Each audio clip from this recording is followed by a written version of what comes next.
Two personalities debating today's biggest geek topics. This is Project Nerds Versus. Welcome, ladies and nerds, to another episode of Versus. I'm Iggy. I'm Tyler. And we're here to, discuss, maybe battle some of this week's big pop culture topics. So, Tyler, how's it going? Not too bad. I was actually just looking through the rundown for this week, and I'm trying to see if there's any... I don't know if there's going to be any actual disagreement or not. There's a couple that could go either way. I don't know. We'll see. I got some negative things to say about a big blockbuster, so maybe we'll argue there. But in fact, why don't we just get started with it? Okay.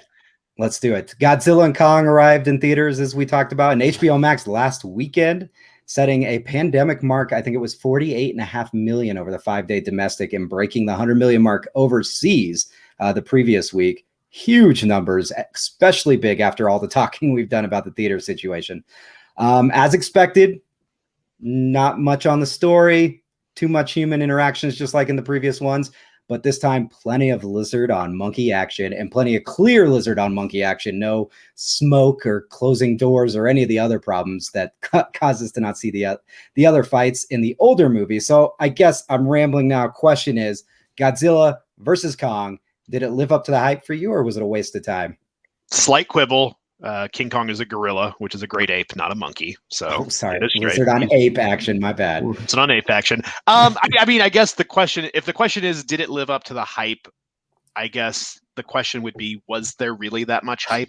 I mean, there was hype in the sense that this was a big HBO Max tentpole that they've really advertised really hard, but I don't know that any of these, even King of the Monsters was definitely they are I think after the first after the 10,000th reboot of Godzilla that we got, that was technically the prequel to the 2014 King of Monsters, the one with Elizabeth Olsen and Aaron Taylor Johnson, all those people, Bryan Cranston. That was pretty hyped, and I think after what we got there, I think all the rest of them have been kind of I don't know. I don't know how much hype there was. Here's the thing. It got a lot of people in theaters, and it apparently on early numbers, or at least numbers that Warner Brothers is giving us, it got a lot of people to watch it on HBO Max, which is what they're going for. But I have a confession to make. I still haven't watched it yet. I don't have any intent. I mean, I'm going to watch it. I want to watch it. King of the Monsters was such a silly. I mean, here's the problem. And I had this conversation at work when someone was giving me a hard time about having not watched it yet. It's going to be a while. I don't know that in the next however long, if you want the best possible kaiju movie that modern technology can bring, just go watch the first Pacific Rim again on repeat. I don't know that you can top that for big robot fighting big monster. The way that the cinema, and it's not just the story or the special effects. There's something very specific about the way they gave the monsters and the robots weight, the camera angles they used, the really good use of all those things. They moved slowly because of how big they were, the camera angles they chose, and just the weight and fierceness of those battles. And I feel like everything that has a big thing fighting another big thing since then, whether it be Power Rangers or whether it be Godzilla or King of the Monsters, whatever, has been a letdown. Even this, don't watch the second Pacific Rim. It's even worse than any of those ones I just listed. But I got way off topic and just tell people to watch Pacific Rim. Here's the thing. You've watched it. Tell me, did it live up to the hype, Iggy? Well, you've got a lot of things you're talking about. Did it live up to the hype? I don't know, because I think this was a movie you should have seen in theaters, and I did watch it at the comfort of my own home for many reasons. I'm still a month away or so from the theater. I could have seen where I would have enjoyed it more in the theater, because there were definitely moments to where I was with the proper, if I would have bought this on 4K, even with my surround sound, it would have even made a difference. It's just a matter of streaming it, and it didn't have a lossless audio track. You brought up a lot of things there. And this movie, the first thing I'm going to say is I'm going to give credit to Warner Brothers for listening to people. We talked about, the Snyder Cut in the past and stuff like this. Each time we've had a new Godzilla movie, or even Kong, Skull Island, we've gotten a little bit more of what people have said was lacking from the previous ones. And then to tie it all together, the action in it was very Pacific Rim-like. Not good like Pacific Rim, but it had that Godzilla was moving slower. There were some other things that happened. That was everything. The angles, the shots like that, like you said, I don't think it could ever be Pacific Rim, because you mentioned Del Toro and he's in the world with Inarritu and Karan, to where their cinematography and ability to paint a scene is just unmatched almost. And there was a lot that they borrowed from even the Marvel universe, which was weird in terms of the way the action played out and stuff. But as in terms of a movie, good Lord, was I bored out of my mind just waiting for those couple of fighting scenes. It was a terrible movie. I felt it was, of all these movies we mentioned, maybe Skull Island has the best plot of the 4 in the new franchise so far. And that's, I guess, like when we talk about the DC movies, saying the Snyder Cut was better didn't take much. That's kind of what Skull Island has going for it. I was ready to argue for this because I'm ready to bash the hell out of this movie. There was a couple cool scenes. The rest of it, it's garbage. Like, when it got done, I was just like, I hated it.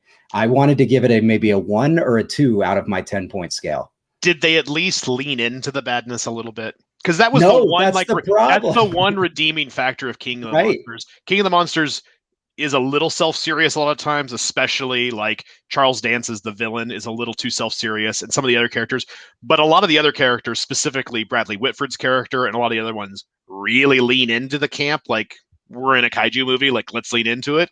And the trailers for this made me think like they're going to play it too straight.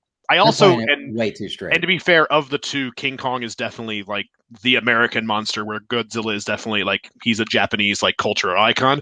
Right. And the older versions of like the original, Japanese version of Godzilla versus Kong, it's definitely a movie about Godzilla. And I've definitely heard from people this was definitely a movie about Kong. I would say they do, without being too many spoilers, we all knew that they were going to both be our lovable heroes in the end, that they weren't going to both be the villain characters. They definitely set up Godzilla to be the villain, though, for the course of the movie, for the match, and King Kong to be the hero. He is definitely painted as the sympathizer, heroic, communicates with the child, all the type of stuff. So yes, definitely Kong was the one they were leading to. But as we've talked about on this podcast and many other podcasts, and I've talked about with my kids, like, Kong's not in the league of Godzilla. You're talking about a nuclear powered dinosaur dragon here, like, versus again, just a big ape, giant ape. Yeah. But so they try to make up for that in some of the most cheesiest bullshit that I can't. But the fight sequences were cool. Kong holds his own and they give him reason. And part of what you bring up is the Pacific Rim thing. Kong obviously has the ability to move much faster than Godzilla, and they use that as part of his advantage in some of the way they fight. That's cool. I will say the one thing that makes me for sure going to watch it is I've definitely heard that, I don't know if it's at the end of the movie or as a credit stinger, but they tease like the greatest kaiju villain monster of all time. They apparently tease Mechagodzilla is what I've heard. So I have nothing further to say on it. There is definitely at least a tease there on it. Okay, because Mechagodzilla is where it's at. There you go. Yes, that it's an interesting movie. I was not happy with it. If you would have seen it, we would have probably fought on it because you'd have probably had at least a little bit more enjoyment than I did. Apologize for not having watched it, but I am going to get to it. So, but totally, I guess, removed from whether or not it's a good movie or not. Let's step back a minute, because it's been a topic on here almost every week, just because we're still, maybe this is the end of the pandemic, but we've had this conversation 10 times over. When will box office numbers look like box office numbers again? This movie almost did it. You said like almost 50 million. Is this a big enough number to open the door for like real blockbusters to get butts back in seats in theaters this summer? All I'm going to say is 47 states, 47 of you listening to us, thank you. You guys are doing it. We're doing it. We're getting vaccinated. The 3 states that are, you know who you are. And we're just on the right path. So I think this came out at the right time. And it's that type of movie you want to see in theaters. So there's enough people that have either started to get vaccinated or are vaccinated. Theaters are still playing it right with the spacing and everything in the seats to get people in it. And I think enough people went and were comfortable, probably like that. And over the next few weeks, I know you're almost done with your vaccine. I'm a couple weeks out. I think in May and June, we'll start to see that increase. And then what you were saying, July time, when we talked about we had those 3 weeks in a row with Top Gun and Black Widow and all that, I really think we have a possibility for some big numbers those weekends. Yeah, I think this was the first of many to like start ticking the number up. I mean, even pre-COVID, like 50 million in the opening 5 days isn't nothing. Like that's a respectable number. So, I mean, that's definitely something worth, I think, speaking to. And I think you're right. I think this is the first pebble that's going to bring down like what's the word I'm looking for? Like, I think we're going to start seeing, like you said, come July, once we start seeing, we have a few. I think May has a couple possible like poppers. I think Cruella, the trailers for Cruella have like pushed up a bunch of. They've had a lot of buzz. Quiet Place 2 is supposed to come out in theaters come May, and then I don't know. Is there anything I don't even know what comes out in June, honestly. I honestly, yeah, it's a great question. Is the next Fast and the Furious still slated for June? Is that still a thing? It's possible. I have Box Office Mojo pulled up, but the calendar is only showing through into May. Oh, here's the more button. This is super professional. Oh, nope, it's only going into to May. June. We have in the Heights, which I think is, with it being an HBO Max release, could still be something people stay mostly home for. The Hitman's Wife, Bodyguard. That first one was a huge kind of like sleeper hit, so this one could pull some people. But you're right, June 25th is F9. And that's right at the edge of July there too. So I think enough people. And if anything makes money, it's a Fast and the Furious movie. Oh, so. That's for sure. That's for sure. So I think that's a good bet to really start seeing it. And maybe, I don't know, maybe June we'll see some of these other movies kind of get a re-release like the theaters tried to do when they opened at the end of last summer, where they tried to kind of bring in some movies to do a soft open. The Tenet days. Right. Yes. So. And apologies, I kept the graphic off the screen for too long, but I wanted to get Godzilla and Kong on there, so I added it now. Nice shot. That's a nice shot. There we go. Okay, so we're giving it a tentative yes.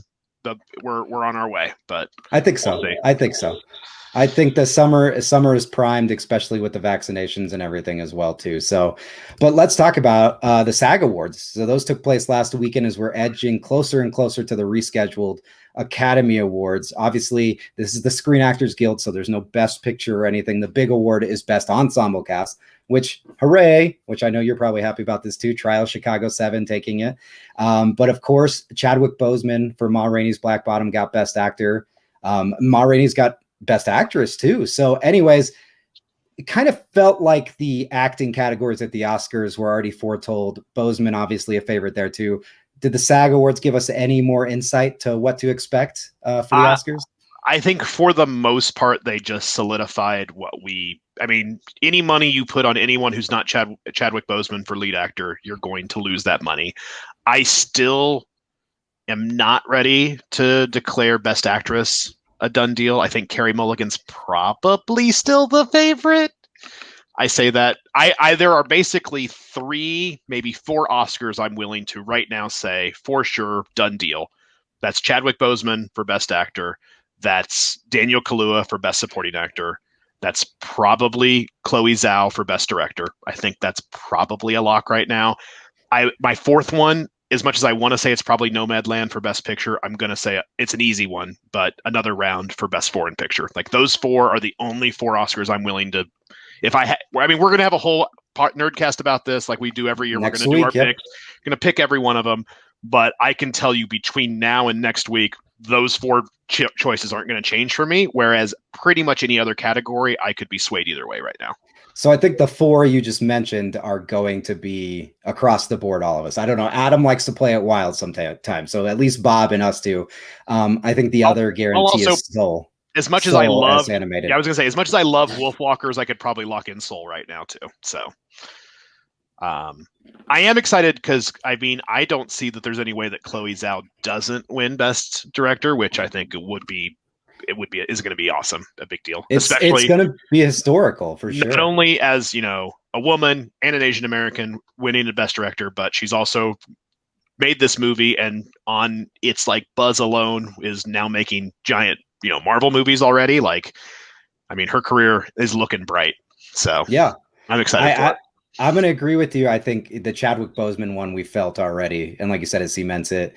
The only thing for me is that I was sold on Carey Mulligan, and I'm still probably going to pick that when we do meet for next week's Nerdcast. However, it did make me hesitate for a second.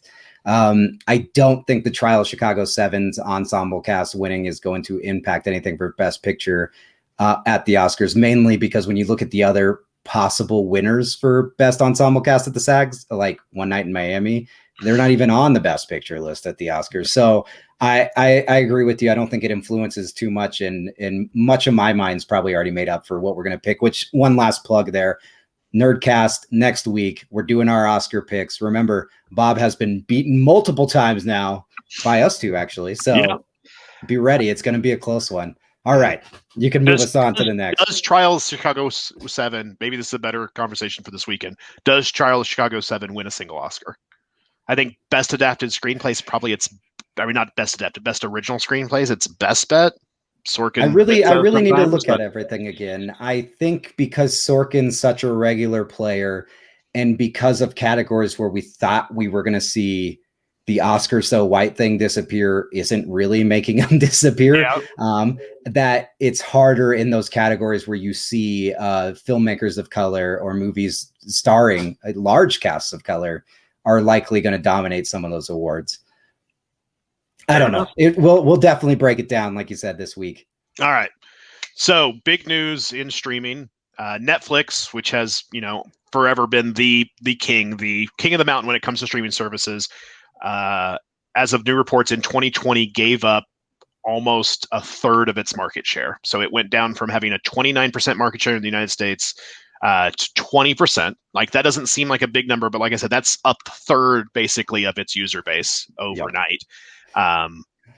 Although the company still has 74 million subscribers in North America, services from Disney, Comcast, Warner Brothers, Paramount, everyone is starting to take their piece. Even Apple has gotten into the game, cutting out a little piece of it. We can talk what this means about the future, but I guess the big question is at the end, let's say 5 years from now, into 2025, is Netflix still king of the mountain? Oh, see, I like this. And the question posed is because you're exactly right. It's going to be a long time before Netflix falls, but 5 years is a long time. And more of these platforms that are popping up are keeping their content exclusive. And remember, Netflix they got bills to pay soon because they've been taking that money to make the content, and they're going to have to pay up the bill. So that subscription cost is already going up. It's the most expensive one I pay for. While it's definitely not the one I watch the most. I wouldn't say it's the least one. I really think HBO has an opportunity, Warner Brothers here has an opportunity to kind of push towards the top. But if I'm going to make a safe bet, it's going to be Disney Plus. And the reason is in 5 years, how much Marvel and Star Wars content are we going to have on Disney Plus? We're going to have a lot of original content and ongoing series. I think Disney Plus is your safe bet to have edged out Netflix by 2025. Netflix, I think, still going to be significant, still be towards the top, but I think they lose that spot by then. Yeah, I think that's a Disney. If I had to pick one, that's definitely one. It's definitely not going to be Paramount Plus. It's not going to be Peacock. It's not going to be Apple TV Plus. So, I mean, I think if anyone's going to unseat them, it's going to be Disney Plus. I think that's the only legitimate. Technically, Hulu is under that umbrella now because Disney owns pretty much most of it. And most people who have a subscription to Disney Plus, you bundle it with Hulu and ESPN Plus, you get them all together. I know how I do it. You're right. Netflix is definitely the one I pay the most for, partially because I get deals on a lot of the other ones, but also just because that's the one you subscribe to. I've had it forever, but you're right. I don't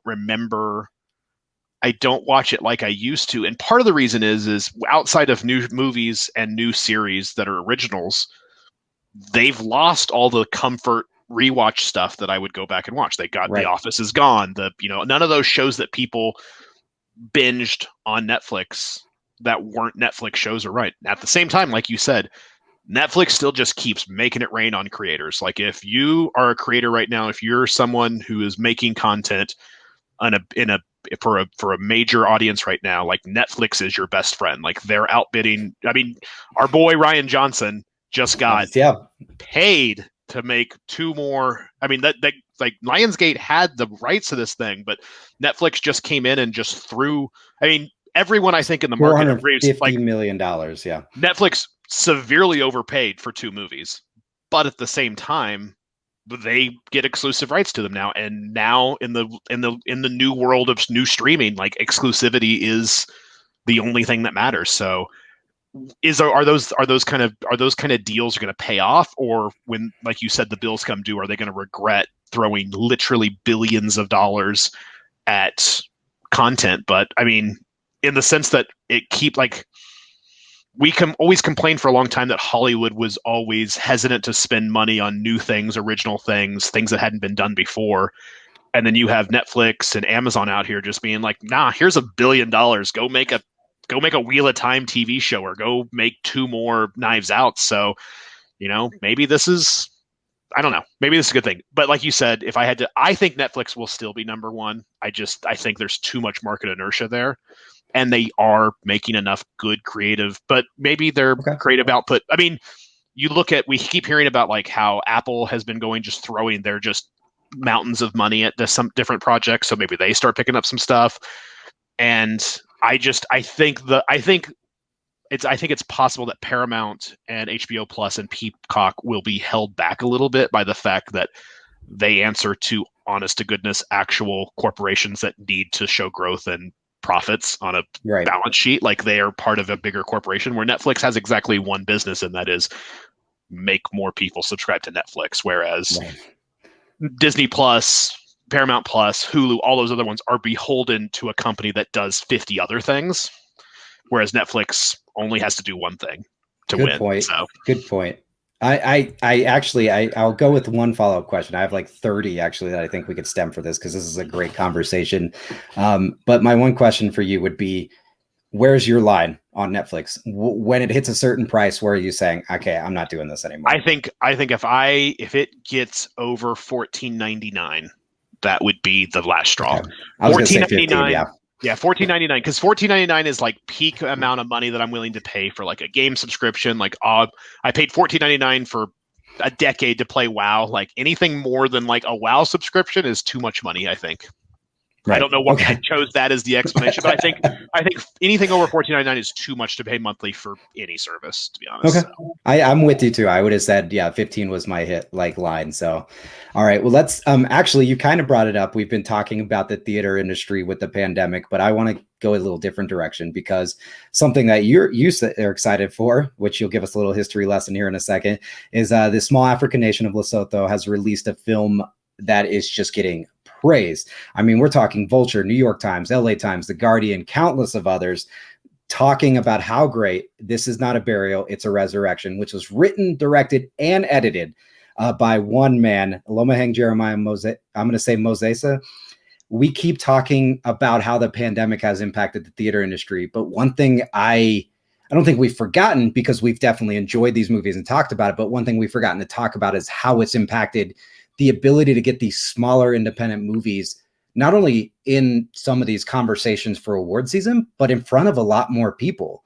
And Nomadland might be a great example. In a normal year, would that have had the momentum it did this year? So question for you, is this change in the way we're seeing things, is this going to be permanent? And are we going to have better access to these foreign and independent films in the far future?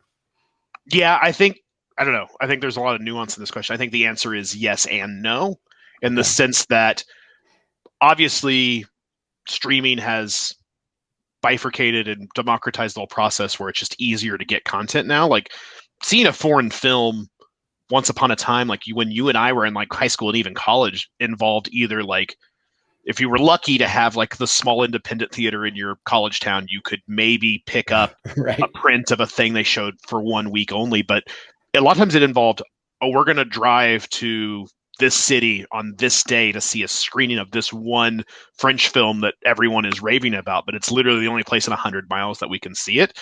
And so streaming, even before this year, was a huge boon to foreign cinema in general, at least in the sense of getting foreign films in front of American audiences and getting into that North American money stream. But at the same time, once things even start to get, once there's a window in there, big giant Hollywood corporations are going to find a way to squeeze everyone out and, you know, deal their exclusivity deals and stuff like that. I think a lot of these films, unless they're picked up by the Netflixes, and Netflix has been really good about picking up foreign television shows, foreign movies, and getting them in front of a live audience, whether it be, you know, big things like Lupin or things like that. They've done a really good job of being like, hey, you should watch this French show. It's really good. Or Dark would be an example. Things like Dark, things like Lupin, like getting those things in front of. So hopefully, and because they're a streaming first service and they're not like all their content is in-house, like they can do that. But I think Hollywood will find a way to push some of these things out, but it's cool that this is like a thing you can do now. Like we can just sit down and pull up, because previously, not only did you need a boutique theater, but you needed an American distributor. And unless someone like a small boutique, like a Fox Searchlight or an A24 decided to pick up your movie, like you couldn't even get it into a theater without an American distributor. So the fact that you could just upload it onto Amazon and iTunes and Netflix and just call it a day and get it in front of people, like is good for everyone involved. So I'm just excited that it's a Lesotho. Like you said, we were talking ahead of time. Once upon a time in grade school, one of those years you had to like pick a country to do a report on. Lesotho is a country I picked because I thought it was super fascinating. For those who aren't aware, it is an enclave country. It is entirely enclosed with another country. It's a very small country, entirely enclosed by South Africa.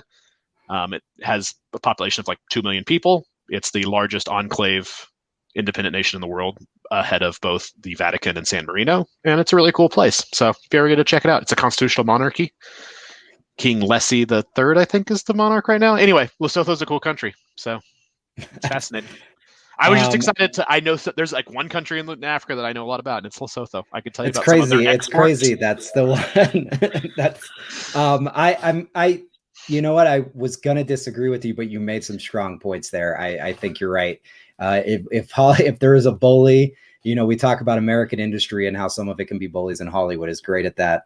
I also think too, as much as you were saying all that and making some of those points, it made me realize we're the type of people that knew what Studio Canal was back when they didn't have the money to release things here in North America. So you're exactly right. Studio Canal was a powerhouse in Europe and still had to find a partner in North America to get any of those projects over here. Now, some people know them because you'll see them as even like the second or even third production company at the beginning of a movie when they made all of the money off that movie again in Europe. So I forget that there are a lot more people that are going to go to the theaters and see Godzilla versus Kong than we're going to sit here and watch this independent film we just mentioned. I think normal people that aren't us don't get excited for the next A24 drop unless it's a big horror movie, you know? I know. That's fair. See, that's fair. You made me realize some of that too. The other thing that it made me think of too, and I didn't pose this when we were writing the questions or think of it, is what the pandemic might do, because the question at the bottom here says pandemics just impact on independent film. We talked about how it's possible we'll see more and more of those mainstream movies go quicker to home video or even day and date releases. Does that open up some of the smaller screens in those bigger theaters for movies like this? So maybe that's an option. Yeah.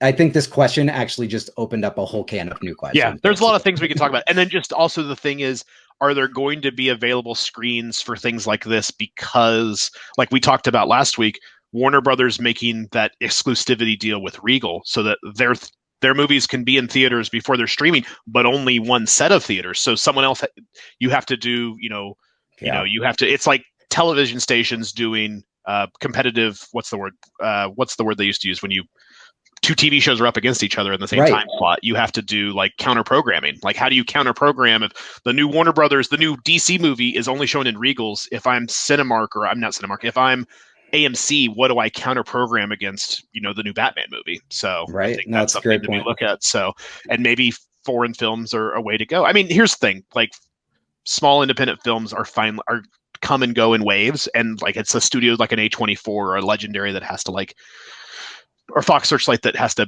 really pop with one, but like they're not going anywhere. But I'm glad it's easier for more people to see these kind of films now, whether it be, Another Round or a Minari or a whatever it needs to be. So I guess we'll see. Sure. All right. Okay. So last time we were talking, we talked about DC Comics jacking up the price on all their main titles to where, what is it now, $7 to buy, $6.99 to buy a comic? Yeah, it was either $6 or $6.99. Yeah. So this seemed to be, we kind of framed it as this is DC's last leg. They're trying to find a way to get out of print comic books, if not comic books in general, at least printing physical comic books. Right. But every time DC seems to be on life support, they do something and find a way to turn it around. Batman titles are selling really hot right now. Suicide Squad characters are flying off the shelf, especially with the new trailer, the new movie coming. Green Lantern is back with a launch issue that got a ton of good press. A lot of the critics fawning over the new Green Lantern title. What should we expect with Warner Brothers and DC in the near future when it comes to the actual comics industry? I mean, the actual comics of DC. I think they're still trying to get out of the print game, and they're going to find a way. But if money talks, especially to corporations, right? I think what blindsided me and what made me pose adding this to today's topics was that the Green Lantern comic just returned, and it's Green Lantern, but it's focusing on the core. It's following off on multiple people. You've got Kyle Rayner in it. You've got Hal Jordan. You're introducing, queer characters and things like that. The Green Lantern has really been DC's embrace of diversity, would probably be the best word to use there. And for it to pop out this month and reviewers I don't think I've seen a bad comment on it yet, is surprising, because as much as again, this kind of goes to the independent film thing. We know Green Lantern a lot, but he's really a second tier DC character if you really get down to it. The huge thing is Batman's back up to like there's the Nightwing titles. There's like 5 different there's the Batman, what's the group, the Batman group one? I can't even remember what it's called. Like there's the Bat Family. I don't know what they call it. There's so much Batman going on. Is it Bat Inc. or Batman Inc. or something like that? Like something like that. And there's so much of them going on, and they're selling. And maybe it is the hype for the Snyder Cut and the Snyder Cut or anything like that. So I think DC's still going to do what we talked about last time. They're going to play the game until they have a valid excuse to say, you forced our hand, because they don't want to be the ones that just take comics away from nerds, because if anything we've learned is nerds can tear people up on the internet and they will roast the company hard. But they want to get to that point to, like we said, where they drive up the price and you either buy it and it covers the bills, or you don't buy it. And then they can say, you quit buying our comics, we can't print them. So I still think that's the direction going. What I would like to see to add to that is do what Marvel's doing. Like Warner Brothers, you make a shit ton of money. Disney makes, I know Disney makes a lot more, but Disney funnels that money into getting known names, artists and creators, and relaunching titles on Marvel Comics that usually coincide with what's happening in their cinematic universe or series now. That's what DC should be doing, and you're seeing it with Suicide Squad. So just embrace it and do it. Yeah, I think that's a big one, is like finding talent, finding new talent, finding fresh talent, because that's one thing Marvel's really done well over the years, is like the number of times you pull up a comic of Marvel and you said, who wrote this? And you're like, how did they get this person to, and you find out, number one, there's a ton of creatives that grew up on comic books, and no matter how prolific or amazing or lauded they become, like it's still their dream to like, I want to write a comic book. Like, I mean, we know that better than just about anyone. Like that's a dream for some people, no matter how successful you be. So finding ways to do it. I don't know. There was a period of time where I really believed DC was trying to make it work. Like the DC Unlimited that I subscribed to, where it was like, here's some shows, but it's also digital access to all the comic books. And you could do this and read that. And it didn't work, obviously. And then they folded everything into HBO Max, and it's this and that. I definitely, I mean, it's funny. This question came up because I was just having a conversation with a friend. I went to Micro Center the other day to pick up some thermal paste and a PC cooler. So I was building a new computer. And while I was waiting in checkout, I haven't been in a Micro Center in a year. They have the big line of magazines that you can buy, and PC Gamer and all those. First of all, 2 things I learned. Number one, 2600 is still a thing, Hacker Quarterly, and they still print it physically and sell it at Micro Center, as well as Heavy Metal is still a physical magazine you can buy, in case anyone was wondering. But I think there's still a market for physical comic books, just from a collector standpoint and a physical, like wanting to own a thing, just like there's, as long as people are willing to buy a pop vinyl, I feel like they're still willing to buy a physical comic book. So I don't, but you're right. Like the nuts, the dollars and cents of it are getting harder and harder to justify as time goes on. And I feel like I don't know that DC will ever get out of the physical print of comic book business, but I could see them getting out of the physical print comic book business outside of like on demand. I could see it being like an on demand printing, like an Amazon style thing. Like you order the comic book, we send it to you. That's literally the only way to get a physical one. We're not going to make reams of them and send them to comic book stores. I think that might, I don't know that there'll ever be a day when you can't buy a physical comic book.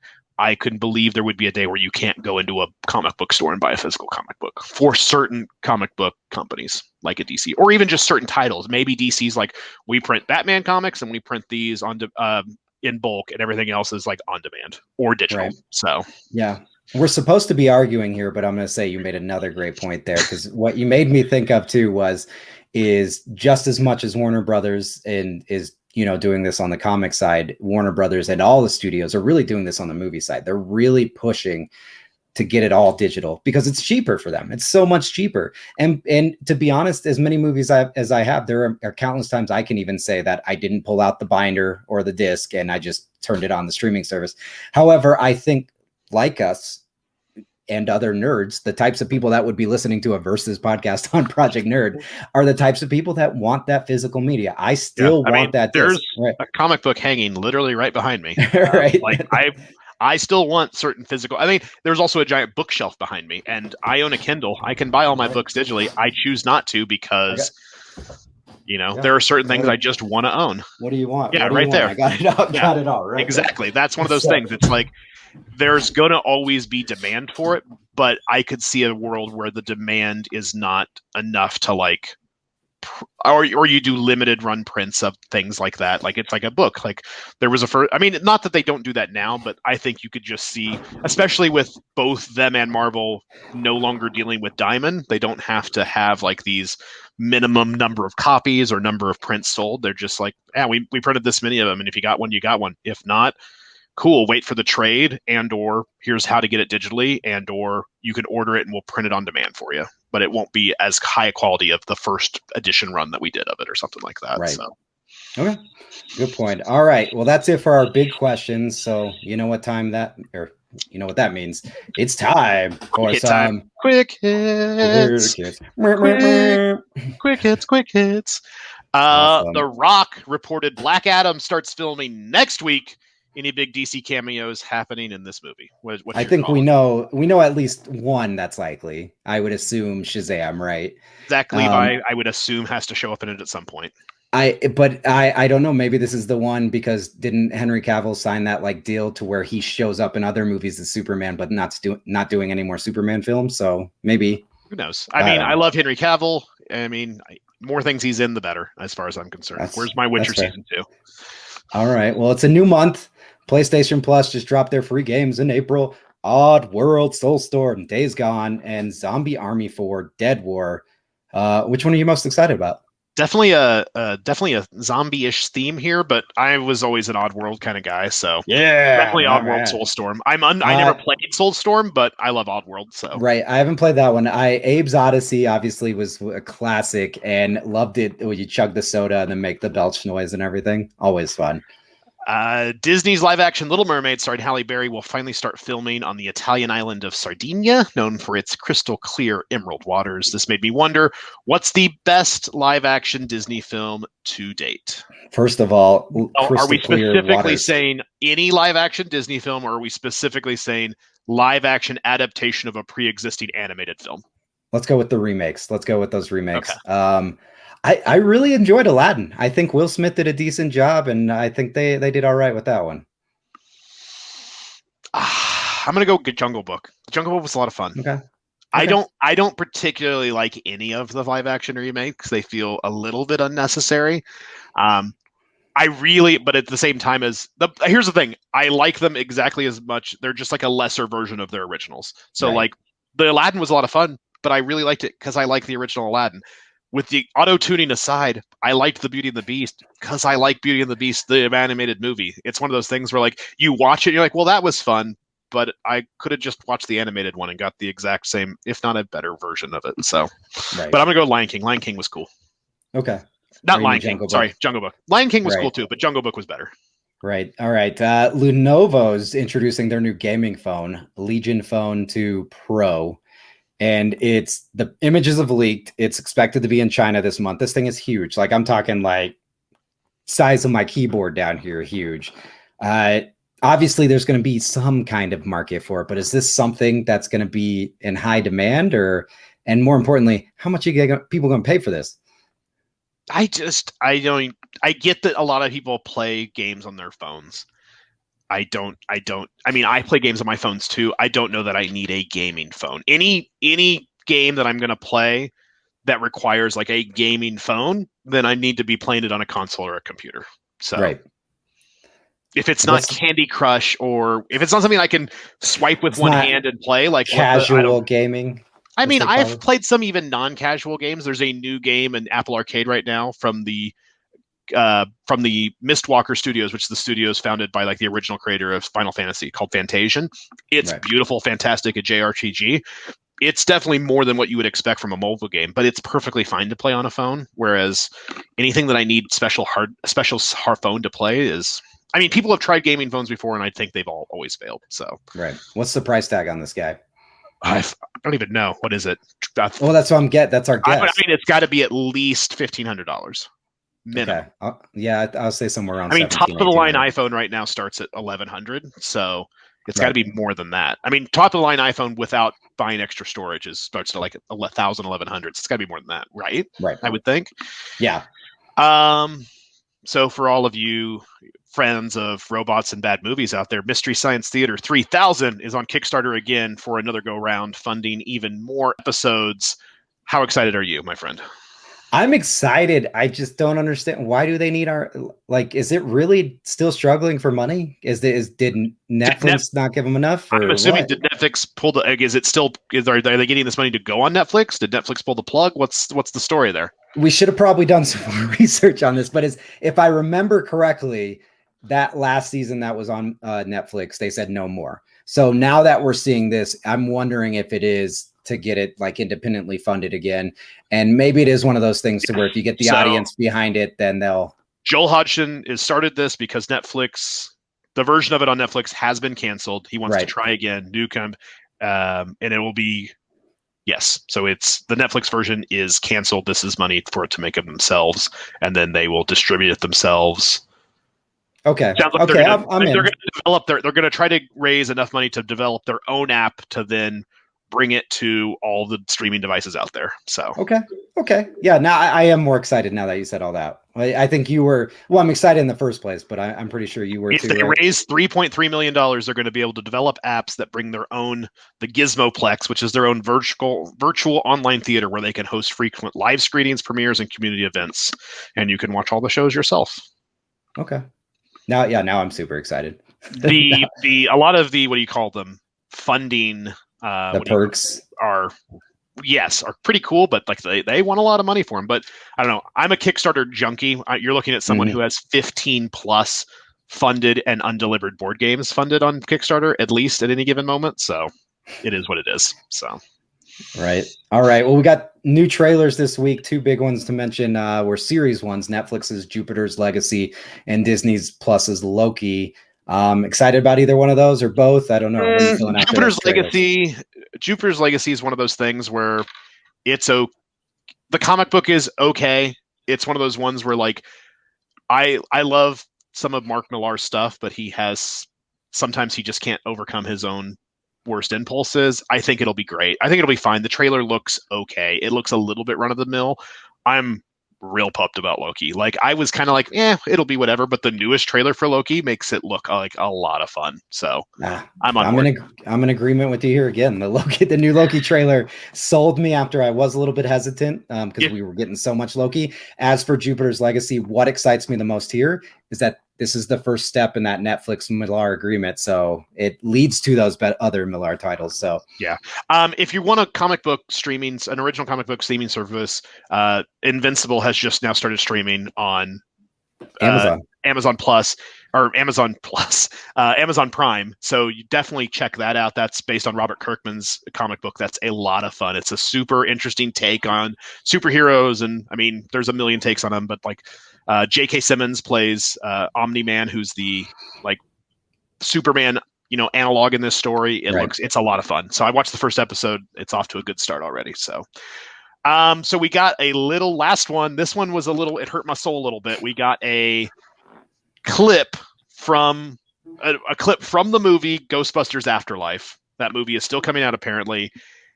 I've already buried the lead. I've already spoiled the lead on this. It definitely ruined it for you. Did the mini Stay Puft Marshmallow Men ruin the chances of this being even worth a ticket? I didn't even finish the clip. It was terrible. I was already not 100% sold on this. I was excited when it got announced because we got Reitman, we got Little Reitman, I guess, and we've got Paul Rudd, and it very Stranger Things feel, right? But the more and more that we see or learn about this, the less I am getting excited. I honestly, when I first started watching it, I thought maybe it was like a tie-in commercial for something. Because the tone is just so off the wall because like they've been very big on like we're going to capture the same spirit as the original, and this is not that. At least, no. I mean, if the rest of the movie is anything like this clip, I have not high hopes for it. That's fair. I hate to end our podcast on a low note, but oof. Well, there we go. Well, that's it for our quick hits, and that's it for our questions on Versus. As always, if you have something you disagree with one of us, you want to see us argue on something more, you can always give us feedback or leave your suggestions on topics anywhere you get your Project Nerd podcast or over on our social media pages. We're on Instagram, Facebook, and Twitter, and we can take your feedback all those places. As always, you can head on over to projectnerd.com/podcast. That's project-nerd.com/podcasts, as in plural, to check out all of our amazing podcast series. We have over 12 awesome series. And if you're enjoying this video, I don't know if you've noticed, we are pumping out the video content on YouTube. So you can either get to those videos via Project Nerd or head on over to YouTube and search Project Nerd there as well. Subscribe, enjoy, leave comments there. We've got some great content. The CF3 guys are pumping it out. We've got some of the new Nerdcast recasts that are going to be with some special guests on there. I'm Not Famous comes back, and I'm excited about that one because I'm in it. I'm Not Famous. I'm excited to coming back. That's one of the Project Nerd podcasts I actually listen to. There you go. Carrie's always a lot of them, so I don't listen to them. So. Right, I miss Carrie as well. So yeah, you can skip busy. The last word. The last word is fixed. It's rigged. It's a terrible show. It's terrible. Q knocked him out of the first round there. I lost too. So I decided I deserved to get kicked out in the last round because I definitely buffed it on I have two very good friends from Chicago. One of them is a diehard White Sox fan, and the other is not. And I definitely I just really wanted to make fun of Gallo, and it seemed like an easy thing to do because I was just angry at the White Sox because they've been playing. They look really good this year, and it upsets me because I need my Royals to do winning. So, but yes, you kicked me out in the first. Did you kick me out in the first round? First or second round. Yeah, it's fixed. It's terrible. It's a bad show. I want to host the last roll at some point just so I can kick someone off the show. We'll let you host with Q and I, so then you have to make the tough choice. Fun. There you go. All right. Well, that's it for Versus. Project-nerd.com. So many good podcasts, and the last world actually is pretty good. You should listen to it. So there you go. Awesome. Well, Tyler, thank you. For everybody else, we'll see you next time. See you guys next time.